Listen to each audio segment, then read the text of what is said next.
Cada otoño, millones de personas hacen lo mismo. Sacan una herramienta de un cajón, o una hoja de la pared, o un trozo de hierro del cobertizo, y encuentran óxido, naranja, extendiéndose, ya metiéndose en el metal. Entonces compran un bote de algo, rocían, limpian, lo guardan otra vez, y al otoño siguiente vuelve a estar ahí. A un herrero nórdico que trabajara en Birka en el año 850 de nuestra era, esto le resultaría de verdad desconcertante. No porque fuera primitivo, sino porque entendía el óxido mejor que casi cualquiera hoy. Tenía un truco. No le costaba nada. Protegía la herramienta toda la vida, a veces más. El barco de Gokstad fue extraído de un túmulo funerario en la orilla occidental del fiordo de Oslo, en 1880 por el arqueólogo noruego Nicolai Nicolaisen. Los remaches de hierro que mantenían unido ese barco habían pasado bajo tierra unos 1000 años. Cuando el equipo de Nicolaisen los sacó, esperaba encontrar polvo. Lo que encontró fueron remaches que aún conservaban la forma. Seguían mostrando las marcas del martillo. Seguían teniendo la superficie que un herrero les había dado hacia el año 900 de nuestra era. Ese era el momento en que el truco debió volverse de dominio público. No pasó. Hay una decisión concreta que esos herreros nórdicos tomaban al final de cada jornada de forja y que convertía su hierro de algo que se oxida en algo que resiste. No es la aleación. No es una temperatura especial de forja. Un solo paso, dado al terminar, lleva menos de 3 minutos y cuesta menos de $2. Y es el mismo paso que el equipo de Nicolaisen fotografió en 1880, publicó ese mismo año en Oldtidslevninger de Noruega, y luego vio cómo el mundo lo ignoraba camino a la ferretería. Ahora vamos a eso. En 1880, exactamente el mismo año en que Nicolaisen desenterró el barco de Gokstad, la industria petrolera estadounidense estaba en plena primera década de expansión comercial seria. Standard Oil se había constituido en 1870. Para 1880, los derivados del petróleo ya se refinaban, envasaban y vendían como lubricantes industriales y protectores para metal por toda Norteamérica y Europa occidental. El mercado del sebo, de la cera de abeja, de los recubrimientos tradicionales a base de grasa que los herreros europeos y nórdicos habían usado durante 1000 años. Ese mercado estaba siendo sustituido, no porque el método viejo fallara, sino porque el nuevo podía facturarse. El mercado global de recubrimientos anticorrosión vale hoy más de $30,000 millones al año. La cifra sale del análisis sectorial de 2023 de Grand View Research. $30,000 millones cada año, para proteger metal de un proceso que los herreros nórdicos frenaban en seco con algo que cuesta $2 y nunca se acaba. Las tripulaciones vikingas no probaban sus soluciones en condiciones cómodas. Cada técnica que usaban quedaba puesta al límite por océano abierto, hambre y temperaturas bajo cero a la vez, durante meses. Una espada que se oxidara al cruzar desde la península de Jutlandia hasta el puerto comercial de Kaupang era una espada que no podía venderse. Una hoja que fallara en el aire salado podía matar al hombre que la empuñaba antes de que cualquier enemigo tuviera ocasión. Si fallaba, la tripulación no perdía una venta. Moría. No sufría. Moría. Pero aquí viene la parte que casi nadie se detiene a preguntar. ¿Cómo funcionaba exactamente? Eso es lo que viene ahora. No es una idea nueva. El asentamiento de Birka, en Suecia, excavado por Hjalmar Stolpe entre 1871 y 1895, y hoy uno de los yacimientos de la era vikinga mejor documentados de la arqueología, dio cientos de objetos de hierro: espadas, cuchillos, puntas de flecha, herramientas. Un número importante mostraba indicios de tratamiento superficial orgánico, no inhibidores de corrosión en aerosol. Material orgánico identificado por el Museo de Historia de Suecia, como grasas y ceras, trabajadas en la superficie del hierro, compatible con una aplicación, mientras el metal aún conservaba calor residual de la fragua. Alan Williams, metalurgista de la Wallace Collection de Londres, que pasó décadas estudiando el hierro alto medieval, documentó en su publicación de 2003, The Night and the Blast Furnace, que muchos objetos de hierro de época vikinga mostraban características superficiales compatibles con un tratamiento con grasa caliente. Un proceso en el que material orgánico templado se trabaja en los poros microscópicos del hierro, mientras el metal aún guarda calor de la forja. No aplicado en frío, aplicado templado, para que el metal absorba el material y se cierre sobre él al enfriarse. La excavación de Coppergate, en York, dirigida por Peter Addyman y Richard Hall en el Jorvik Viking Center entre 1976 y 1981 y centrada en la ocupación nórdica de la ciudad entre aproximadamente 866 y 954 de nuestra era, sacó herramientas y herrajes de hierro con indicios superficiales comparables. Ninguno de esos objetos fue tratado con un producto derivado del petróleo. No lo necesitaban. Los herreros nórdicos resolvieron esto de forma permanente. Luego una industria volvió incómoda esa solución permanente. No incorrecta, incómoda, porque lo incómodo se puede rodear y vender. Lo incorrecto hay que enterrarlo. Todos los herreros que trabajaban en Birka, en Hedevi, en Kaupang, resolvían esto sin pagar a nadie, sin factura, sin proveedor, sin contrato de servicio. Hoy, un hogar medio gasta entre $40 y $200 al año en productos antióxido, imprimaciones y herramientas de sustitución. Los herreros nórdicos pagaban cero por el mismo resultado. La química no ha cambiado ni una sola variable desde el año 850 de nuestra era, y casi nadie lo usa. Si lo que hace este canal, sacar técnicas directamente del registro arqueológico y enseñarte exactamente cómo aplicarlas, es algo que quieres ver más, suscríbete y activa la campana. De verdad, eso es todo. Lo has tenido delante toda la vida y nunca uniste los puntos. Piensa en lo que pasa cuando fríes algo en una sartén de hierro fundido. La sartén se oscurece, va creando una capa. Tras unos años, una buena sartén curada es casi antiadherente.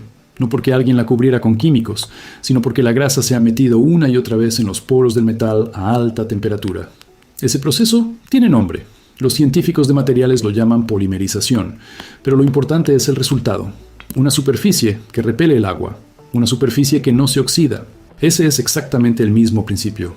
Cuando el hierro está caliente, no al rojo, no a temperatura de forja, sino como una sartén que no tocarías sin un trapo, es poroso de un modo que en frío no lo es. La superficie se abre un poco a nivel microscópico. La grasa y la cera pueden entrar en esas aberturas. Cuando el metal se enfría, los poros se cierran. El material orgánico queda atrapado en la capa superficial y forma una barrera entre el hierro y el aire que trae humedad. Piensa en una tabla de cortar de madera a la que le pasas aceite mineral. ¿Ves cómo la madera lo va absorbiendo al extenderlo a contrapelo? El hierro hace lo mismo, solo que no puedes verlo. Piensa en la superficie oscura y apenas aceitosa de una sartén de hierro fundido ya curada, recién salida de fábrica. Esa superficie nace de calor más material orgánico más tiempo. Un herrero nórdico en Hedevi lograba la misma capa en 3 minutos, usando grasa que ya había en el taller como subproducto del fuego de cocina. La mayoría de quienes intentan reproducirlo fallan en un paso. El primero, y ahí está la diferencia entre una hoja que se mantiene limpia durante 40 inviernos y otra que empieza a mancharse en la primera semana húmeda. Esto es lo que necesitas. Y quiero ser totalmente claro con cada cifra. Un bloque de cera de abeja pura. Unos $2. En ferreterías suele estar en la sección de acabados. En tiendas de manualidades, cerca de los hilos. A menudo se vende como acondicionador de hilo y lubricante para cajones. Es el mismo material, la misma pureza. No necesitas cera especial de herrero, no necesitas nada con aditivos. La cera de abeja pura, vendida en bloque, cuesta $2 y sirve para tratar más hierro del que la mayoría de los hogares tiene, varias veces. Eso es de verdad todo. Un material. $2, sin suscripción, sin fecha de reposición. Aquí está lo que casi todo el mundo hace mal. Aplican la cera en frío. Cogen la hoja o la herramienta, frotan la cera de abeja sobre la superficie a temperatura ambiente y dan el trabajo por hecho. Y durante unos días parece estar bien. Luego llega la primera humedad de verdad, una mañana mojada, un cobertizo húmedo, una semana de lluvia, y empiezan las manchas de óxido y le echan la culpa al método. Los herreros nórdicos que trabajaban en Hedevi, el gran asentamiento comercial de la península de Jutlandia, ocupado aproximadamente desde el año 800 hasta el 1050 de nuestra era, y excavado ampliamente por Herbert Jankun desde la década de 1930, no aplicaban sus capas protectoras en frío. Lo que encontró el equipo de Jankun no era una película de cera posada sobre la superficie del hierro, era material metido en el propio hierro. Y eso solo ocurre con temperatura. La variable es el calor. El hierro debe estar lo bastante caliente para abrir su superficie a la cera, pero no tanto como para que la cera se queme de inmediato antes de poder penetrar. Ese rango, lo que un científico de materiales llamaría la zona de transición justo por debajo del punto de inflamación de la cera, es la zona en la que la cera de abeja se funde limpia al contacto y es absorbida en vez de irse en humo. La forma de encontrar ese rango sin termómetro es la misma que usaban los herreros nórdicos. Toca la superficie con la esquina del propio bloque de cera. Si la cera no se derrite nada, el metal está demasiado frío. Si humea y se ennegrece al instante, está demasiado caliente y estás perdiendo material en el aire en vez de meterlo en el hierro. Lo que quieres es que la cera se derrita suave al contacto y que se vea cómo corre por la superficie mientras el calor la va absorbiendo. Ese es el diagnóstico. Primero la temperatura. Todo lo demás viene después. Toma tu objeto de hierro, Una hoja, una herramienta, una pieza de herraje, cualquier cosa ferrosa y propensa a oxidarse. Caléntalo. No a temperatura de forja, no al rojo. Un horno doméstico a su ajuste más alto, unos 260 grados Celsius en la mayoría de los hornos de casa, durante 20 minutos, funciona muy bien. Una pistola de calor en potencia alta sirve. Un hornillo de campamento también, si mueves la llama constantemente para evitar puntos demasiado calientes. La superficie debe estar lo bastante caliente como para hacerte apartar la mano si la acercas abierta, no tanto como para chamuscar papel al tocarlo. Sácalo con tenazas o con un trapo grueso doblado. Déjalo plano sobre una superficie que aguante el calor. Hormigón, ladrillo o una plancha de acero. Trabaja con decisión pero sin correr. Coge el bloque de cera de abeja y aprieta el canto con firmeza contra la superficie de hierro. Verás que se derrite al contacto. Deslízalo por toda la superficie con pasadas largas y deliberadas, cubriendo por completo cada cara, incluidos huecos y esquinas. La cera se licuará y pasará del bloque al hierro. La superficie irá cambiando de color mientras trabajas, del gris mate del hierro desnudo a un tono algo más oscuro y cálido a medida que la cera llena los poros. Mientras la superficie siga caliente, coge un trapo limpio de algodón que no suelte pelusa, del tipo que se vende para pulir o para aplicar acabados a la madera, y frótala con firmeza. No para quitar la cera, para empujar más adentro lo que aún está líquido y retirar el exceso que quedó encima en vez de dentro del metal. Todavía no estás puliendo, estás presionando. Déjalo sobre una superficie limpia. Deja que se enfríe sin moverlo al menos 10 minutos. No lo revises, no lo toques. Deja que el metal se enfríe alrededor de la cera que lleva dentro. El siguiente paso es el que casi todo el mundo se salta por completo. Y también fue el que separó una hoja nórdica que llegaba a Kaupang tras 3 semanas de travesía sin una sola mancha de óxido, de otra que llegaba tan corroída que ya no se podía vender. ¿Cómo se ve y por qué cambia por completo cuánto dura este tratamiento? Te lo muestro ahora mismo. Pule la superficie. Para esto funciona bien un cepillo rígido de cerdas naturales, del tipo que usarías para fregar una sartén de hierro fundido o una tarima de madera. Cepilla primero a contrapelo, luego a favor y después en círculos durante 30 segundos. La fricción genera un poco de calor. Ese calor residual sigue empujando la cera que queda hacia las zonas donde la pasada inicial no alcanzó bien. Lo que verás tras 2 minutos es una superficie que refleja la luz de otra manera, no brillante, no con aspecto húmedo, oscura, uniforme, como se ve una herramienta tras 20 años de uso correcto y buen cuidado. Eso no es estética. Es la cera asentada dentro de la superficie, no encima. La prueba inteligente tarda 5 segundos. Sopla sobre la superficie, fuerte, como cuando empañas una ventana fría. Mira qué hace la humedad. Si la condensación forma gotas al instante y resbala, recogida en perlas en vez de extenderse plana, la cera ya formó una capa hidrófoba sobre el hierro. La superficie ahora es químicamente hostil al agua estancada. Sin agua estancada, no puede arrancar el proceso de oxidación que produce el óxido. Si en cambio la condensación se extiende plana por la superficie, la cera no penetró de manera uniforme. Vuelve a calentar la pieza y repite la aplicación en esas zonas. Los artesanos nórdicos de Coppergate, en York, activos entre el año 866 y el 954 de nuestra era, no tenían medidor de humedad. Tenían su aliento y una pieza de hierro terminada.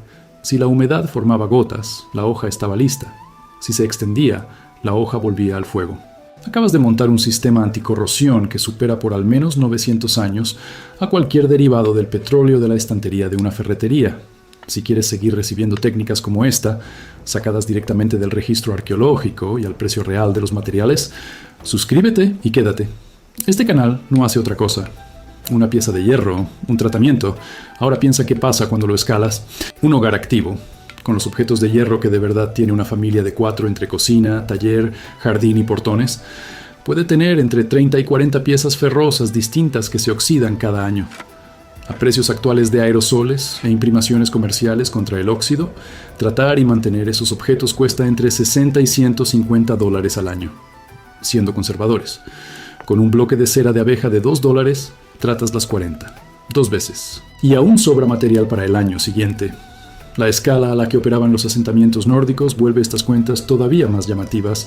La fortaleza circular de Trelleborg, construida hacia el año 980 de nuestra era, durante el reinado de Harald Bluetooth, y excavada de forma sistemática desde 1934 por el arqueólogo del Museo Nacional de Dinamarca, Poul Nørlund, albergaba una guarnición estimada de entre 400 y 600 hombres. Cada uno de ellos llevaba hierro encima. Hachas, espadas, cuchillos, humbos de escudo, herrajes de cinturón, refuerzos de botas. El asentamiento tenía una sola forja central, encargada de mantener todo ese hierro funcional y resistente a la corrosión durante todo el invierno báltico. Un clima que mete más humedad en el metal sin protección que casi cualquier entorno del planeta que no esté directamente bajo el agua. Esa forja no le pasaba factura a nadie. No trabajaba con un contrato de suministro para un recubrimiento patentado. Funcionaba con grasa animal fundida y cera de abeja, ambas ya presentes en cualquier asentamiento nórdico como subproductos de la producción de alimentos, y con el conocimiento de cuándo y cómo aplicarlas. Els Roesdahl, en The Vikings, publicado por Penguin en 1987, documenta la producción artesanal centralizada de asentamientos como Trelleborg como uno de los rasgos económicos definitorios del final de la era vikinga. La forja no era un lujo, era infraestructura, y su protección contra el óxido no costaba nada fuera del trabajo del herrero, sin facturas, sin coste de infraestructura, sin pedirle permiso a nadie para proteger lo que es tuyo. Hay una condición en la que esto rinde menos que en las demás. Los herreros nórdicos que trabajaban herrajes costeros y piezas de barco por debajo de la línea de flotación lo sabían y lo resolvían con un paso extra de 30 segundos. ¿Cómo es ese paso? ¿Y por qué importa justo para el hierro de exterior y todo lo que vaya a tocar agua de forma directa? Es lo último de este guión. La limitación es el agua estancada. La cera de abeja penetra en el hierro y forma una barrera protectora contra la humedad del aire y el ambiente, y eso lo hace extraordinariamente bien. Lo que no hace igual de bien es resistir un contacto directo y prolongado con agua líquida quieta contra la superficie. La bisagra de un portón expuesta a la lluvia aguanta. Un poste de cerca con la base metida en un charco 6 horas seguidas acabará mostrando desplazamiento de la cera en la línea del agua. No porque el método haya fallado, sino porque no fue diseñado para esa condición específica por sí sola. Los herreros nórdicos que hacían herrajes para ir bajo la línea de flotación o muy cerca de ella en los drakars usaban un segundo material sobre la cera, alquitrán de pino. Lo aplicaban templado, directo sobre la cera, mientras el metal aún conservaba el calor del tratamiento con cera de abeja. El alquitrán de pino, obtenido al quemar madera de pino muy despacio en un horno sellado, un proceso documentado por la arqueología escandinava y citado en los registros agrícolas nórdicos, reunidos en el Landnámabók hacia el año 1100, es un hidrófobo natural que no se desplaza con el contacto continuo con el agua como sí ocurre con la cera sola. Rellena la superficie sobre la capa de cera y crea un sellado por el que el agua líquida no puede colarse. Esa combinación es la que Nikolai Nikolaisen encontró en los remaches del barco de Gokstad en 1880. Material orgánico dentro de los poros del hierro, compatible con penetración de cera, y una capa superficial compatible con alquitrán de pino, erosionada y comprimida por 1000 años de enterramiento, pero aún identificable químicamente. Un solo tratamiento. Aplicado en algún momento hacia el año 900. Seguía funcionando en 1880, cuando el equipo de Nikolaisen sacó esos remaches a la luz. Para herramientas de interior, cuchillos de cocina, herrajes de taller y piezas de hierro de exterior que no permanezcan en agua estancada. Basta con la aplicación de cera de abeja descrita en este tutorial. Añade alquitrán de pino solo si el hierro va a estar en contacto prolongado con agua estancada o corriente. Hoy el barco de Gokstad está en el Museo de Barcos Vikingos de Oslo. Los remaches que Nikolai Nikolaisen sacó de aquel túmulo en 1880 siguen allí. Aún conservan las marcas del martillo. Aún muestran la superficie que un herrero nórdico aplicó hacia el año 900. La química dentro de esos remaches sigue actuando. La cera sigue en los poros de ese hierro, haciendo exactamente lo mismo para lo que se puso ahí hace 1000 años.